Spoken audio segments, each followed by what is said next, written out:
Salut, c'est Vincent, bienvenue dans cette nouvelle vidéo. Aujourd'hui, j'aimerais partager avec toi quelque chose d'un point de vue que j'ai qui est assez peu commun en fait, notamment si tu bosses dans un bureau, parce que souvent, ce qui se passe, c'est on oppose les notions d'improvisation et d'organisation. Donc, je ne sais pas si tu es plutôt du genre organisateur ou très organisé ou plutôt adepte de l'improvisation permanente, mais à la limite, peu importe.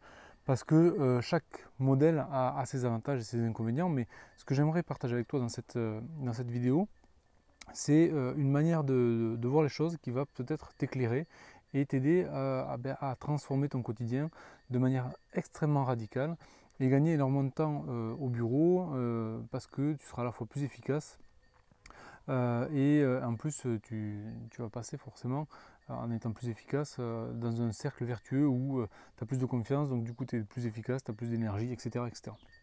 Donc ce que j'aimerais commencer, c'est de se poser la question pourquoi on oppose en permanence la notion d'improvisation et d'organisation. Et pour développer ça, j'aimerais simplement reprendre l'image que j'ai mis et te noter, donc hop, pardon, tac, on reprend sur le crayon. Impro versus organisation. Qu'est-ce qui se passe? C'est que souvent quand tu opposes ces deux notions, finalement c'est un peu comme dans ce schéma avec les deux ânes, peut-être que tu connais déjà. En gros, ces deux notions-là, elles s'opposent et en fait elles travaillent l'une contre l'autre. Et au final, ça ne t'aide pas à avancer. Et en fait la meilleure stratégie, pour l'avoir testé à de multiples reprises, c'est d'allier le meilleur des deux pour pouvoir effectivement avoir un maximum de bénéfices en fonction de la situation. Et donc ça, c'est vraiment intéressant de le comprendre parce que ça va t'aider, au lieu d'opposer des notions comme ça, tu vas te retrouver avec des notions, alors je vais le mettre dans l'angle peut-être par là, tac. Ce qui se passe, c'est que tu vas avoir une notion d'orga et une notion d'impro qui vont faire en fait, qui vont s'ajouter et créer une très très grande productivité ici. Et donc ça va te permettre de gagner beaucoup de temps et d'être beaucoup plus efficace au quotidien. Et pour faire ça, en fait, ce qui se passe, c'est que il faut bien comprendre les écueils d'une solution et de l'autre. Du coup, si on parle par exemple de l'organisation, souvent on croit qu'il faut vraiment avoir 150% de contrôle, être dans le tout contrôle. D'accord? Donc tout contrôle. Donc de tout contrôler. Et le problème c'est que ça, tu le sais comme moi si tu l'as déjà testé, quand tu essaies de faire ça, tu arrives à tenir un jour, 2 jours, 3 jours, une semaine, au mieux 2 semaines, et puis après tu lâches, et puis tu abandonnes ton système parce que tu dis non finalement j'y arriverai jamais, et je reviens dans entre guillemets le chaos permanent, quoi. Donc ça marche pas. Ensuite, tu as l'exact opposé, c'est l'improvisation, c'est-à-dire que là tu te dis ben ok, là c'est aucun contrôle. Rien contrôler, juste improviser. Et là, finalement, c'est pas non plus une bonne solution parce que ça répond souvent à des objectifs de court terme, mais par contre, sur le moyen long terme, effectivement, tu peux pas faire les tâches que tu es censé faire. Donc, il faut finalement trouver un juste milieu. Et moi, j'aurais tendance à appeler ça contrôler l'essentiel. Donc là, je sais pas si peut-être que tu entends en arrière-fond, là il y a un peu de vent. Je me suis mis dehors là, pour t'enregistrer cette vidéo, ça faisait longtemps que je n'en ai pas fait. Et ce que je veux te dire, c'est qu'au-delà de tout improviser ou avoir soit aucun contrôle, soit être dans le surcontrôle, en fait, l'idée c'est que tu contrôles l'essentiel. Et pour ça, en fait, il faut bien comprendre les différents systèmes. C'est-à-dire que si tu es dans un contexte entre guillemets d'urgence où finalement tu ne peux pas faire les routines que tu as habituellement l'habitude de faire, forcément il va falloir que tu passes dans un autre mode et que tu vas passer peut-être dans un mode improvisation. Et à l'inverse, à partir du moment où tu as un peu plus de temps, un peu plus de sérénité, là tu as probablement intérêt, au lieu d'improviser, de rentrer dans un système que tu sais qui fonctionne et qui va être extrêmement efficace et radicalement efficace. Et pour ça, finalement, il y a deux systèmes que j'utilise moi. Ce dont tu vas avoir vraiment besoin, c'est de trouver en fonction de chaque type d'activité. Donc des fois c'est une semaine dans le mois et puis après tu vas basculer d'un système à l'autre. Mais l'idée c'est d'être capable de basculer dans un système plutôt improvisé ou plutôt organisé selon les moments et selon les contextes. Et à partir de là, ce que tu vas pouvoir aussi faire, c'est que tu vas pouvoir répondre à plusieurs écueils que tous les gens qui ont tenté de mettre un système d'organisation en place rencontrent à un moment donné ou à un autre. C'est la lassitude et le manque de nouveauté. Donc le fait de faire un truc tous les jours, toujours pareil, au bout d'un moment on se lasse et du coup ça finit par nous ennuyer et on ne le fait plus. Et du coup on retombe dans nos vieux schémas et on sait très bien que ça ne fonctionne pas aussi bien que ça pourrait. Et donc en gros il y a ici, donc si on avait mis impro et ici orga, ben, en fait à l'opposé ici il y a tout ce qui est chaos. Et souvent notre zone de travail elle est là. Et ça ne peut pas fonctionner sur le moyen long terme aussi bien que quelque chose qui est beaucoup plus rationnel. Et pour ça, finalement, je vais te donner deux versions minimalistes de mes deux systèmes de travail. Et ça va vraiment t'aider à comprendre comment tu peux mettre ça en place chez toi aussi. Donc les deux systèmes. Le système improvisation, il est extrêmement simple, c'est que si tu veux contrôler l'essentiel, en fait il faut tout simplement que tu choisisses une activité et que tu te trouves la best priorité. En gros tu te dis ok, je fais la priorité la plus importante maintenant, et une fois que tu as fini ta priorité, ce que tu fais c'est que tu te poses la question, quelle est... Excuse-moi, il y a un petit souci avec mon crayon.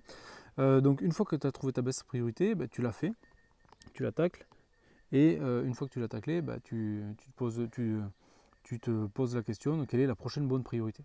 Et tu fais ça en permanence, tu reboucles à chaque fois. Et pour que ce système fonctionne, il y a une règle, c'est qu'il faut faire une chose à la fois. Et la deuxième règle, c'est qu'il faut terminer la chose qui a été démarrée. Ça va te permettre notamment d'être adapté dans un contexte qui est plutôt réactif, d'accord? C'est-à-dire que voilà, là tu es obligé d'improviser. Ensuite, dans un même ordre d'idées, si tu veux, tu vas avoir la partie organisée.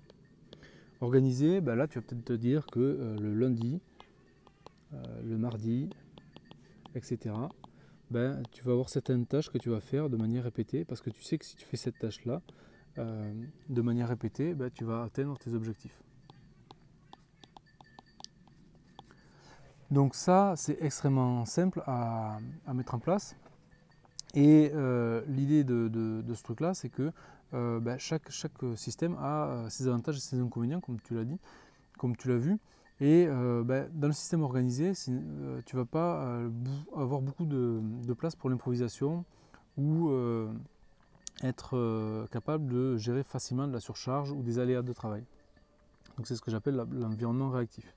Par contre, dans le mode impro, évidemment, tu ne peux pas vraiment aller beaucoup plus loin sur tes objectifs et t'assurer que... Parce qu'en gros, ce qui se passe dans le mode impro, c'est qu'on a un écueil, un biais, c'est qu'on a tendance à faire ce qui nous intéresse le plus et pas forcément ce qu'il faut faire.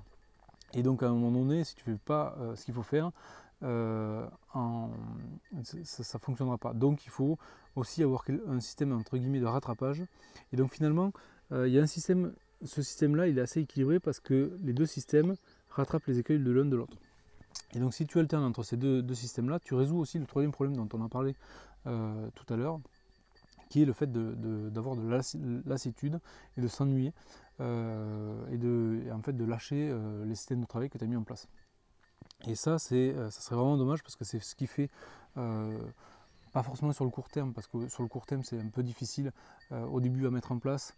Donc là-dessus tu verras, je mettrai des liens dans la description pour t'aider là-dessus. Mais en gros l'idée c'est que sur le moyen et long terme, ça fait une différence énormissime à la fois sur ton quotidien, parce que tu retrouves finalement le contrôle sur l'essentiel sans tomber dans les deux écueils de vouloir tout contrôler ou de n'avoir aussi aucun contrôle.